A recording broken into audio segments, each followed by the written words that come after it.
Okay, so in this example, we're going to be dealing with compound inequalities, and in particular conjunctions, or in other words, the compound inequality that uses and. Okay, so here we have our conjunction, right? It's a compound inequality, and there's two methods in which you can solve this. I'm going to show you the first method, which is the simpler way, and then I'll show you option 2 after we get done with the first way of solving this. So what we're going to do is we're going to work our way from the inside out. Right? So I have two inequalities, one here and one here, and you're going to solve it just like you would if you had one inequality, but you're going to do the operation on both sides now. So for example, my first step is I want to take this 3 and I want to subtract it on both sides. Remember, I'm trying to isolate n. So I'm going to minus 3 on all sides. Okay? So when you do this, you're going to get something like this. This cancels. Here I get negative 36. Bring down your inequality. Here I get negative 6n. Bring down your inequality. And here I'm going to get 6. Okay? Now we have one more step. We have to get rid of this negative 6. So I'm simply going to divide all sides by negative 6. Now remember your rules with inequalities. If you divide or multiply by a negative, you have to flip the inequality. So I have to flip these inequalities. So again, this is going to cancel. I get negative 36 divided by a negative 6. That's going to give me positive 6. Okay? And then I flip the inequality. I bring down my variable, which is n. I flip the inequality. And this is going to give me negative 1. Okay, so there it is. Now, when you write these compound inequalities that are conjunctions, and you're writing it like a single inequality like this, you need to make sure you're in the correct format, meaning you have to go from least to greatest. So right now, I'm going from greatest to least. So I want to rewrite this. So in other words, I'm going to rewrite it as negative 1, leave a space, put your variable, leave a space, put 6. By doing this, your inequalities are naturally going to flip because, again, look, it says n is greater than or equal to negative 1, so we have to write it like this. And then it says 6 is greater than or equal to n, so again, we have to write it like this. This is the correct format you should be in, right? So here it is completely solved, all right? Now, if you wanted to graph it, we go ahead and just put it on a number line. So let's make a quick number line here.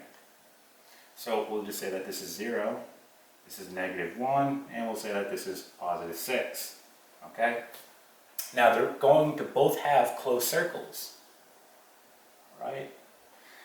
And again, this says that n has to be greater than or equal to negative 1, and it has to be less than or equal to 6. So that means we're shading in between the 2 points like this. Okay? And this problem would now be done. So we solved it and we graphed it.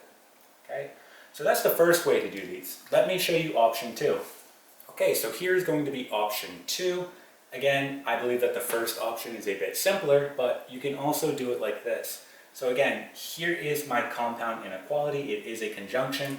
And how you do this method, you simply just section off this first part here, and then you're going to section off this part here.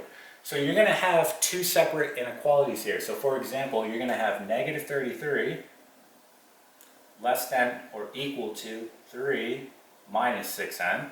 Okay, looking at this one right here. And then this one says 3 minus 6n less than or equal to 9. Okay, and you're going to solve each of these individually and you're going to arrive at the same solution, right? So let's go ahead and do this. Doing this one, I'm going to minus 3 on both sides. This cancels, I get negative 36. Bring down my inequality, I get negative 6n. Divide both sides by negative 6. Okay, this cancels. I did divide by a negative, so I need to flip it. So again, negative 36 divided by negative 6 is going to give you positive 6. Flip it, and then write your variable, which in this case is n. Now we should always write it with the variable out in front. So let's rewrite this. And there we are. Okay, so there's my first one solved. Solving this one, I'm going to minus 3 on both sides. Okay, this cancels, I get negative 6n. less than or equal to 6. My last step, divide both sides by negative 6. Again, I did divide by a negative, so I have to flip the inequality. This is going to give me n is greater than or equal to negative 1. Okay? So those are going to be your two answers. So you could write your final answer the following way. You could say n is less than or equal to 6 and